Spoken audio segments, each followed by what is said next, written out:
Pondered Education이 시작은 어티즘 아이의 두뇌 발달을 위해서 체계적인 두뇌 발달을 위한 방법을 찾는 데서 시작을 했지만, 사실상 제가 그 모든 것들을 찾고 나서 그 정리를 하면서 봤던 것은 어티즘 아이든지 일반 아이든지 그 두뇌 발달의 과정에는 차이가 없다는 겁니다.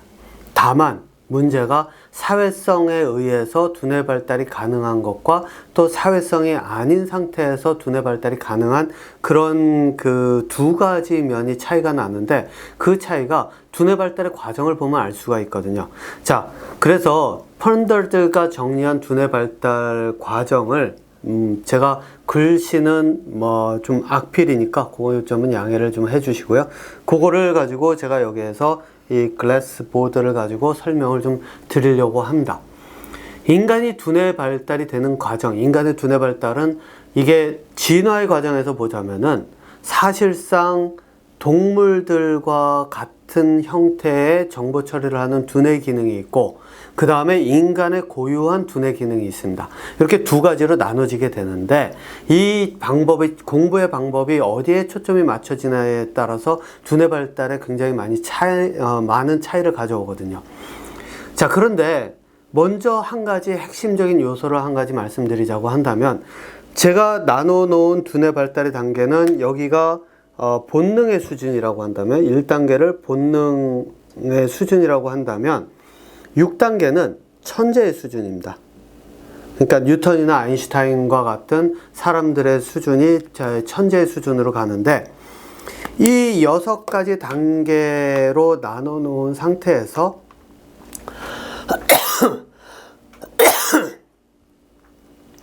보자면은 이 6가지 형태로 나눠 놓은 상태에서 두뇌에 대한 내용을 살펴보자면은, 사실상 사회성으로 접근할 수 있는 두뇌 발달의 과정은 어디까지냐면 2단계, 여기는 목적이거든요.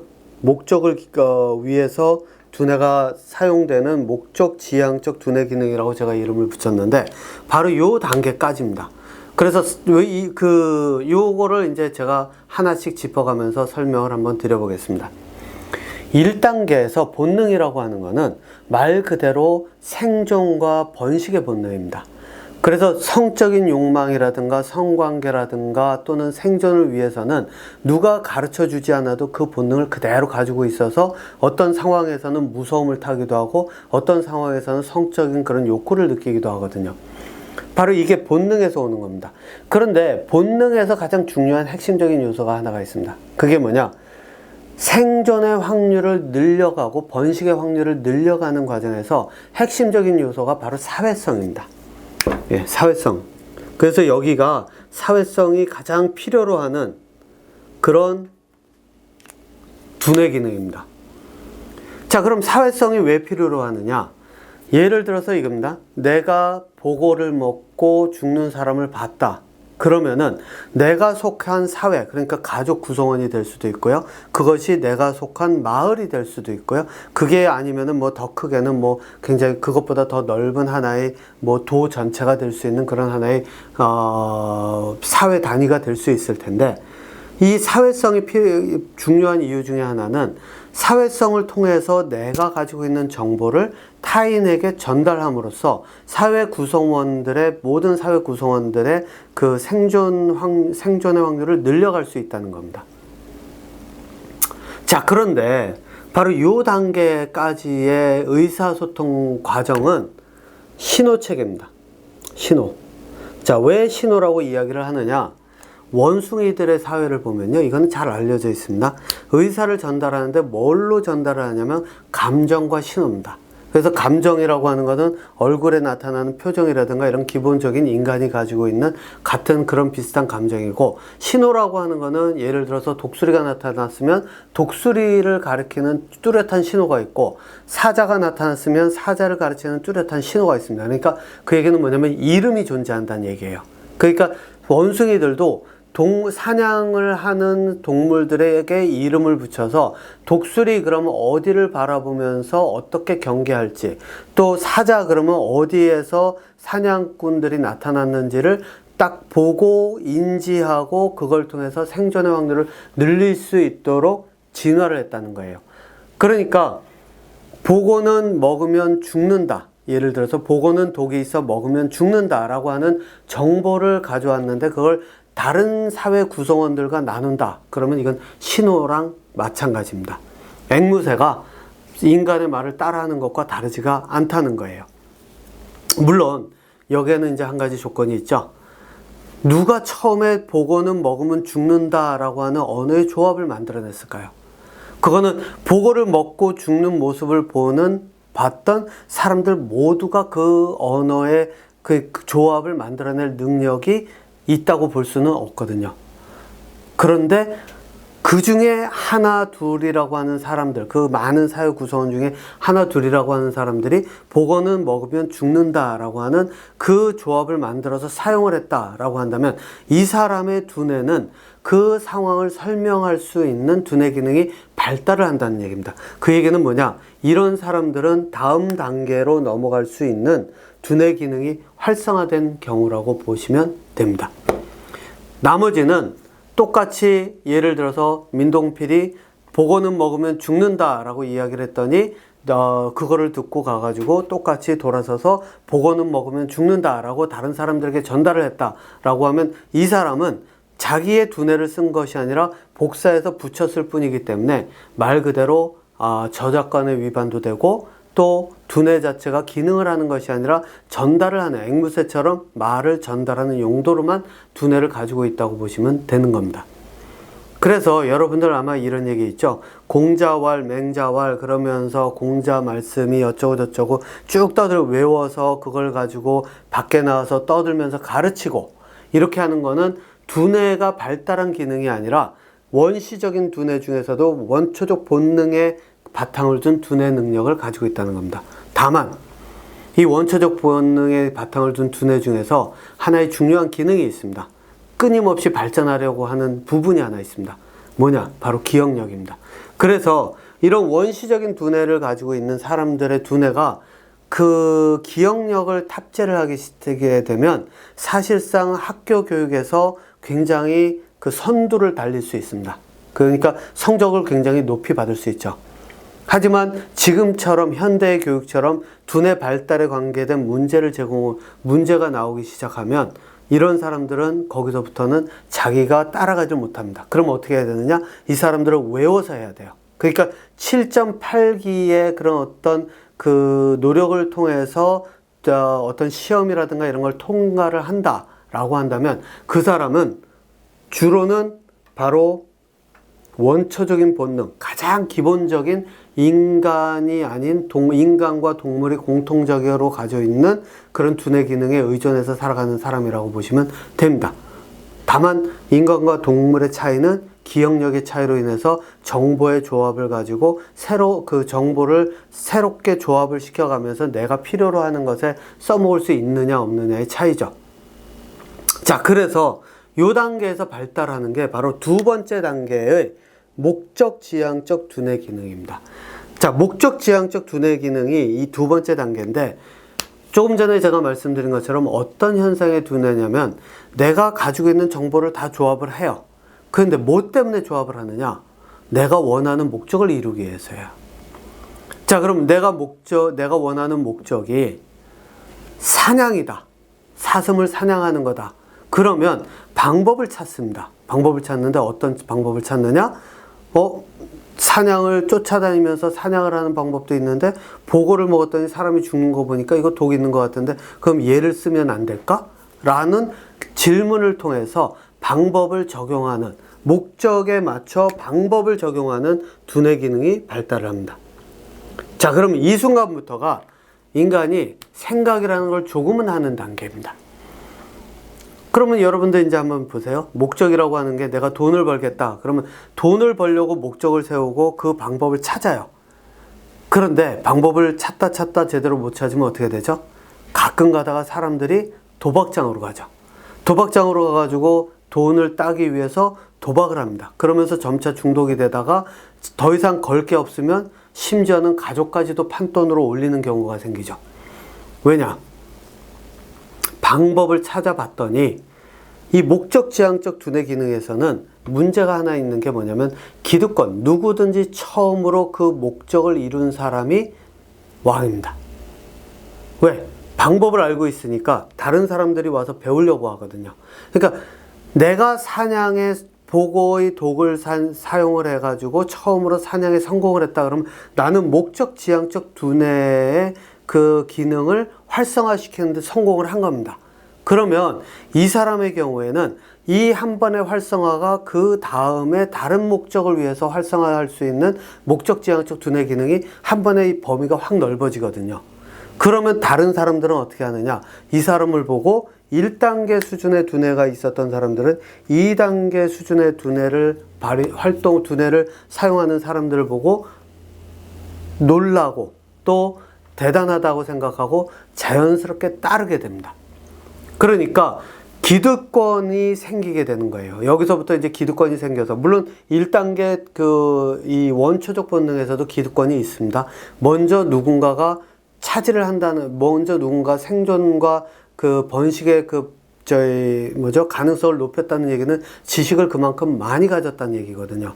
그러니까 2단계에서는 지식을 많이 가진 사람을 따라가는데, 여기서도 마찬가지입니다. 여기서도 지식을 많이 가진 사람을 따라가기는 하는데, 여기서는 지식이 뭐냐? 방법. 목적이 있으면 그 목적을 이룰 수 있는 방법을 누가 많이 알고 있느냐를 가지고 그걸 찾아갑니다. 요거에 이런 것이 잘 표현된 게 영화 중에 쿵후 판다라고 있죠. 내가 원하는 게 최고의 그 무술의 고수가 되기 위한 것. 그러면 그 비법을 스승에게서 배워가지고 익혀야 되는데, 그 비법을 배우고 익히고자 하니까 그 방법을 아는 사람이 시키는 대로 따라가야 되는 그런 어떤 과정을 겪어야 되는, 싫어도 그러고 불만도 생기고 이런 사회가 형성이 되는 게 바로 2단계의 목적지향적 두뇌 기능입니다. 자, 그런데 두뇌 발달이 여기서 멈추지가 않습니다. 제가 여기서 말씀드리지만 두뇌 발달의 핵심은 질문이거든요. 그런데 질문에도 종류가 있고 각 단계를 넘어가는 과정에도 질문의 종류가 있습니다. 그 질문을 어떻게 사용하느냐에 따라서 두뇌가 이제 그 각 단계마다 필요한 요소를 활성화시킬 수 있느냐 없느냐가 들어가는데, 3단계는 저는 뭐라고 얘기를 하냐면 목표지향적, 여기서부터는 이제 목표입니다. 목표지향적 두뇌 기능이라고 이야기를 합니다. 그럼 여러분들이 보통 알고 계시는 목적과 목표를 어떤 때는 좀 많이 혼동을 해서 사용을 하는데, 그 목표가 원래는 목적이 더 크고 목표는 좀 더 작은 것 아닌가? 지금 당장 내 눈앞에서 그 세워가지고 이루어야 되는 거를 이야기하는 거 아닌가? 맞습니다. 그러면 여러분들께서 이렇게 생각하실 수 있겠죠. 그 목표지향적 두뇌가 오히려 목적지향적 두뇌보다 낮은 단계의 두뇌 기능이 아닌가? 라고 하는데, 사실상 그게 뒤집어져 있습니다. 예, 낮다고 생각하는 데는 이유가 있는데, 그 얘기는 제가 잊어먹지 않으면 하고요. 아니면은 이제 일단 계속 가겠습니다. 목표지향적 두뇌 기능은 어떤 기능이냐면, 자, 이제 보세요. 앞서서는 사슴을 사냥하기 위해서 내가 방법을 찾았어요. 그죠? 그런데 이번에는 목표지향적 두뇌 기능은 내가 보고의 독을 가지고 있어요. 그러면 이제는 생각을 하는 거예요. 그럼 이 보고의 독을 사슴 말고 어디다 또 쓸 수 있지? 이렇게 생각이, 범위가 목적에서 벗어나서 범위가 확 넓어지는 거예요. 그러니까 하나의 방법을 가지고 사용할 수 있는 범위가 넓어지는 겁니다. 자, 그러면 이게 무엇을 의미하느냐? 말 그대로 흔히 얘기하는 열린 질문이라고 하는 게 있죠. 예, 열린 질문이라는 게 답이 없는 질문이잖아요. 자, 방법은 있는데 그 방법을 적용할 수 있는 대상이, 범위가 확 넓어졌어요. 그러니까 제가 이제 예를 들어서 이제 그 권력 다툼이 심해진 상태가 있다고 쳐요. 목적이 권력을 뺏으려고 하는데 권력 다툼이 굉장히 심해졌어요. 그래서 내가 가지고 있는 게 보고의 독이에요. 근데 내가 권력을 잡으려고 했더니 권력을 잡겠다는 목적이 있는데, 이 도대체가 상대방하고 해가지고 경쟁이 잘 안 될 것 같아요. 그래서 이제는 타겟을 바꿔요. 목표를 바꿔요. 이 목표는 영어로는 objective라고 얘기를 하는데 target이라고도 설명을 하는데 사실상 objective가 좀 더 뚜렷한 그 목표에 대한 설명인데 여기선 그냥 target으로 얘기를 하면서 넘어가도록 할게요. 예, 이거는 뭐 실제 수업적이 아니고 소개를 하는 거니까.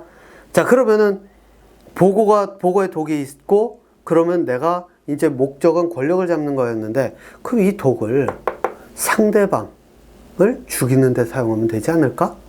그래서 그렇게 써요. 그럼 내 목표는 내가 그 타겟으로 하는 그 상대방의 권력자가 되고 보고의 독을 가지고 있던 것을 바탕으로 독을 쓸 수 있는 방법을 찾아서 타겟을 바꾼 거가 되는 거죠. 자, 그러면 이 얘기는 뭐냐? 목표가 상당히 다양한 형태로 바뀐다는 얘기예요. 그럼 목표가 바뀌면 어떤 일이 벌어질까요? 사슴 사냥에서 사용하던 똑같은 방법으로 이 독을 사용하면 상대방을 죽이기가 어렵죠. 그러니까 이제는 뭐가 되냐면 방법이 진화를 해요.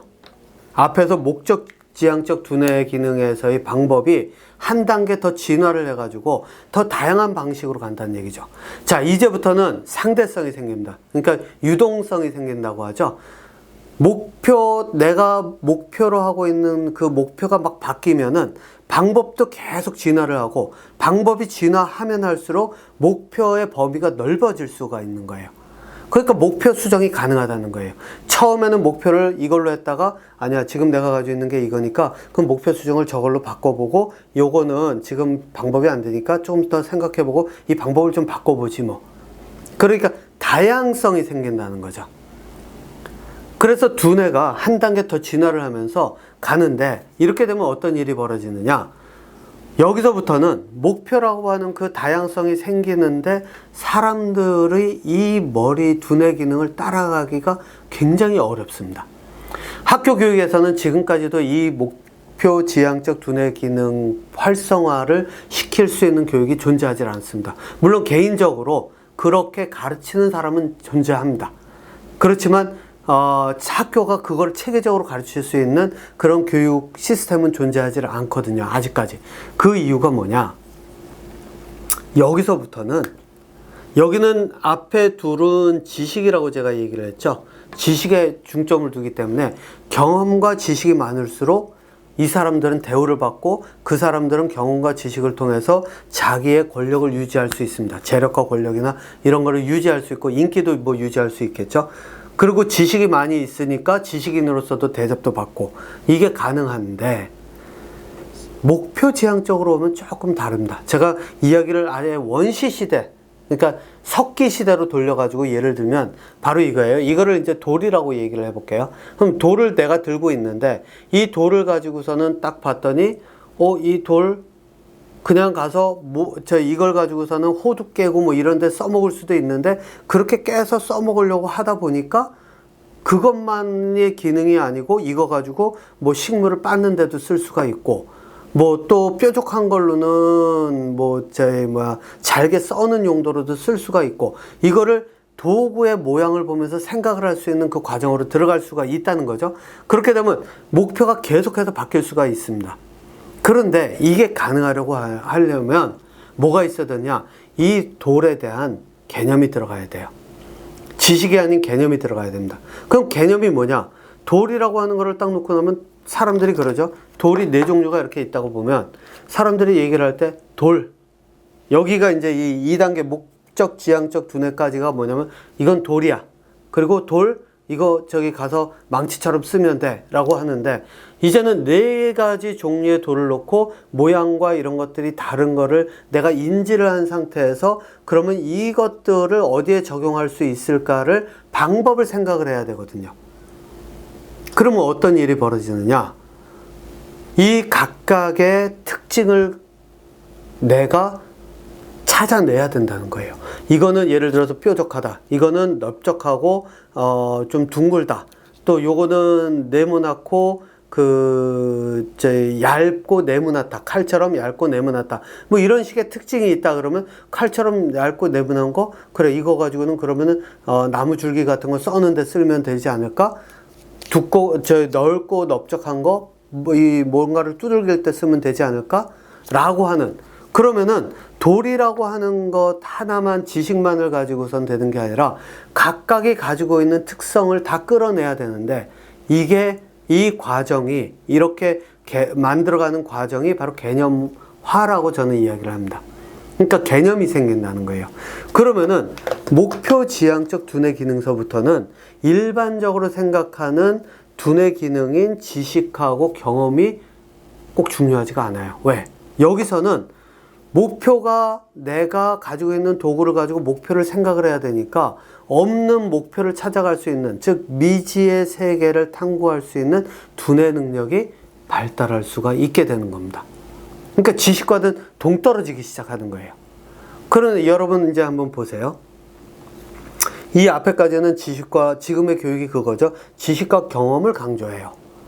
그러면은 목표 지향적 두뇌 기능서부터는 내가 직접 내 두뇌 속에서 이거를 개념화시켜야 되는데 이게 불가능하단 말입니다. 누가 가르쳐 줄 수도 없고 또 그 가르쳐 주는 사람들도 그 과정을 체계적으로 이룰 수가 없기 때문에, 그러니까 여기서부터는 교육도 불가능해지고, 그러다 보니까 이 단계에 머문 두뇌 기능의 사람들의 눈에는 여기에 있는 지식인이라든가 권력자라든가 재력가든가 이런 사람들이 위대해 보이지, 목표 지향적 두뇌 기능을 발휘하는 사람들은 그래? 저 사람 그래도 저걸 할 수 있네? 정도까지이지 저 사람을 따라가야 되겠다 이런 생각은 못합니다. 왜?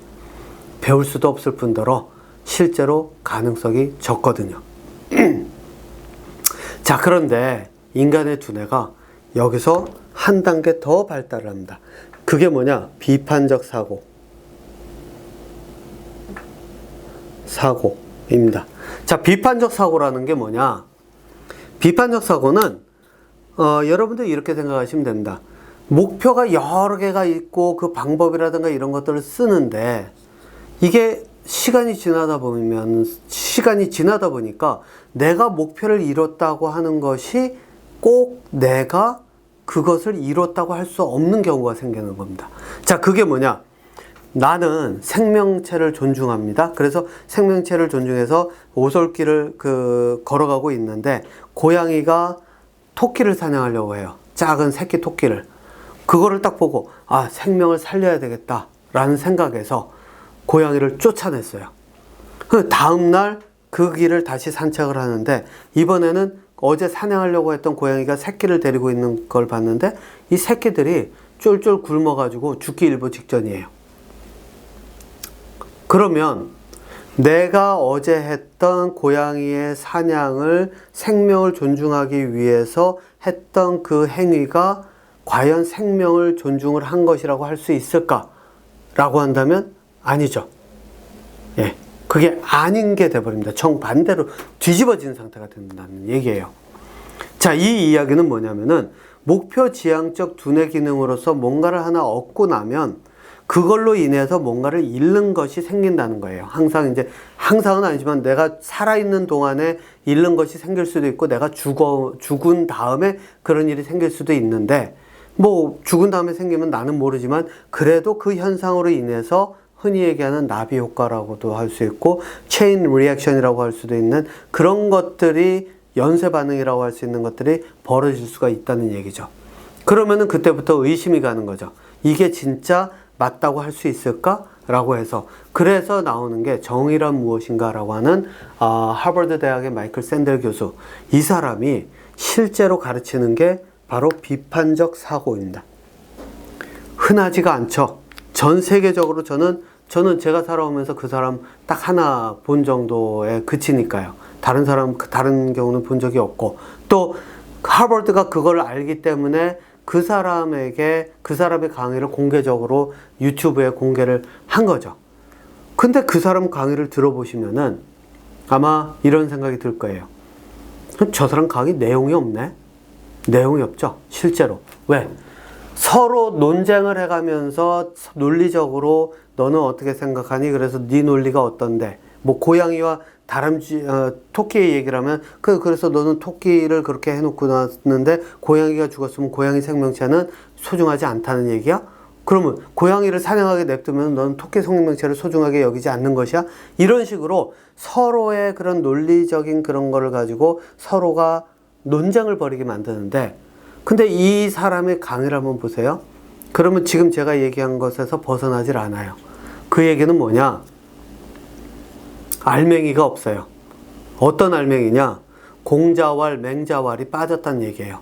그래서 이 이야기는 공자가 정의는 이렇게 얘기했다, 맹자는 정의를 이렇게 얘기했다, 이거를 가지고 가르치는 것이 바로 이 지식의 수준이었다면, 여기는 개념화를 시켜야 되는데 개념화를 시켜서 하려고 하다 보니까 가르칠 수 있는 방법은 없고, 그런데 인간의 그 범주로 넘어왔는데, 인간의 범주로 넘어오고 나서 보니까 인간의 활동 그 과정에서 보니까 서로가 논쟁을 해가면서 그 다투는, 그러니까 인간과 인간 사회에서 갈등이 형성이 되다 보니까 그 갈등을 풀어야 되는 방법을 찾고, 그러다 보니까 3단계가 조금, 요거는 이제 과학적 사고에서 조금 그 활용이 되고 그 이상은 이제 넘어가지 못하는 상태. 그래서 여기는 좀 가려진, 베일에 쌓여 있는 과학자들이라든가 학자들의 세계라고 보시면 되고, 여기가 이제 이것도 뭐 학자들의 영역이긴 하지만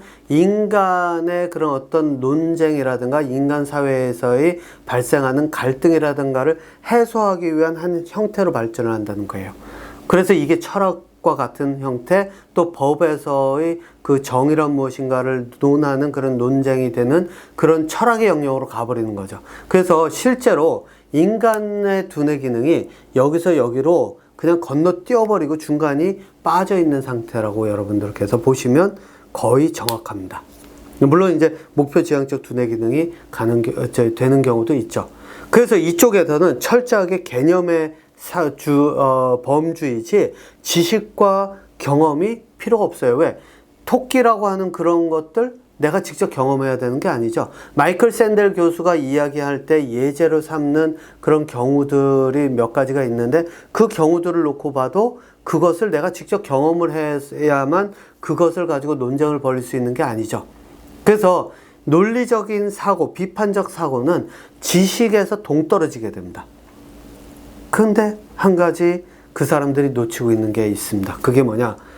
비판적 사고가요, 시뮬레이션을 통해서 가는 그 두뇌이기 때문에 사실상 여기에 기존에 나와 있던 이 가설이라든가 이론이라든가 이런 것들을 집어넣으면 지식이 아닌 개념화된, 그러니까 지식의 개념화를 통해 가지고 엄청난 양의 정보가 두뇌에 저장이 될 수 있다는 겁니다.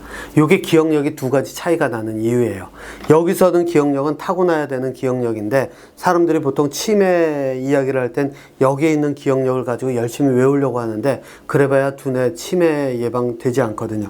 진짜 치매 예방은 2단계에서 논리적인 사고를 통해 가지고 정보를 흡수해가는 과정인데, 이때 되면 폭발적으로 정보가 누적이 되고, 그 지식이 아닌 개념이 누적이 되기 때문에 그런 개념들은 얼마든지 그 일상이든 어디서든 사용을 할 수 있는 상태가 됩니다. 자, 그러면 이제 여기에 또 한 가지가 있습니다. 뭐가 있느냐? 스티브 잡스와 같이 창조적, 창의적 사고를 할 수 있는 천재형, 저는 제1형, 일형 천재라고 이야기를 하는데, 이 일형 천재적 사고력을 발휘하는 사람들이 나옵니다. 그럼 이 사람들은 어떤 사람들이냐?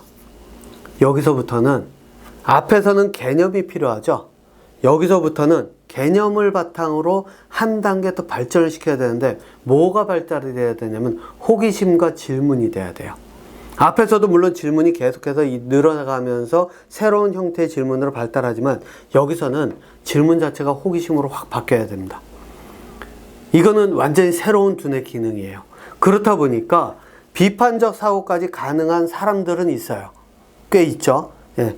비판적 사고를 가르칠 수 있는 사람은 적어요. 왜? 이거를 마이클 샌델처럼 비판적 사고 자체를 다룰 수 있는 사람이 거의 없거든요. 자, 그러면은 이 천재적 사고로 넘어가면서부터는 완전히 다른 형태의 두뇌 기능으로 넘어가는 게 되거든요. 호기심이 들어가기 때문에. 그래서 여러분들 보세요. 호기심이라고 하는 걸 내가 발휘하려고 해도 쉬운가? 안 됩니다. 자, 그렇기 때문에 제가 일형천재와 이형천재에 대한 내용은 따로 글을 써서 책자로 써서 만들어 놓은 것들에서 좀 더 구체적으로 얘기했기 때문에 여기서는 이제 간단하게만 넘어가면, 여기는 호기심을 기반으로 해가지고 시뮬레이션도 하고 또 그걸 바탕으로 계속해서 이어가면서 정보를 탐구해가는 과정이 모두 포함이 되어 있거든요. 그렇기 때문에 이 단계에서는 말 그대로 이 비판적 사고에서 다루지 못하는 영역의 정보들까지도 얼마든지 확장해서 다룰 수 있는 그런 두뇌 능력이 활성화된다는 겁니다. 그러면은 왜 이 천재적 사고는 발휘가 안 되는가? 답은 딱 하나예요. 뭐냐? 첫 번째, 호기심을 내가 능동적으로 자극해서 활성화시킬 수가 없다는 거예요. 두 번째는 뭐냐? 호기심을 바탕으로 질문을 만들고 질문을 가지고 답을 찾을 수 있도록 질문을 변형을 시켜야 되는데 이 과정이 체계적으로 이루어진 경우가 아무데도 없다는 얘기예요. 물론 요거는 제가 써놓은 책, 아인슈타인도 몰랐던 두뇌 발달 이야기에선 제가 다 밝혀놓은 내용이긴 하지만 어쨌든 그런 상태이기 때문에 교육의 여기서부터는 아예 손을 못 대는 거죠. 자, 창의적, 창조적 사고의 범주는 아예 넘볼 수도 없는 영역입니다. 지금 교육의 상태로는. 하지만 Pondered Education은 다릅니다. 이 교육을 하면서 제가 제공하는 교육은 이 앞에 모든 것들을 다 건너뛰고 바로 여기로 갑니다. 그러니까 뉴턴이나 아인슈타인의 사고력이죠. 왜냐? 두뇌 발달 과정의 관점에서 보면 여기서부터 하나씩 그 발달 요소가 계속 추가가 되거든요. 그러면 생각을 해보세요. 6개의 요소를 모두 포함한 여기를 해가지고 여기를 공략했을 때 이 모든 것들이 포함이 되는데 굳이 1단계 따로 하고 2단계 따로 하고 3단계 따로 하고 해야 될 필요가 없죠. 예. 그래서 바로 건너뛰어서 2단계의 두뇌를 활성화시킵니다. 이게 펀더드가 제공하는 교육이고, 그거를 이름을 붙인 게 지식의 개념화, 관찰의 개념화, 요 두 가지로 시작을 하고 그 다음에 개념과 개념을 연결하는 것, 개념과 개념을 연결한 이후에 시뮬레이션 하는 것 등등으로 계속 확장이 돼가는 게 Pondered Education의 교육이 가는 방향입니다. 그러니까 지금까지 사람들이 생각하는 그 어떤 교육과도 완전히 차이가 굉장히 많이 나는 거죠. 네. 자, 이상으로 Pondered Education의 교육에 대한 전반적인 방향과 간단한 인간의 두뇌 발달 과정에 대한 이야기를 제가 설명을 드렸습니다. 여기서 이제 Pondered Education에 대한 일반인들을 대상의 교육 방법, 그리고 교육 두뇌 발달 과정, 요 전반적인 내용은 여기서 마치고요. 다음에 이어서는 자폐 아이들의 두뇌 발달 과정을 요 내용 그대로 요걸 지우지 않고 요 내용을 가지고 그대로 사용해서 간단하게 설명하도록 하겠습니다.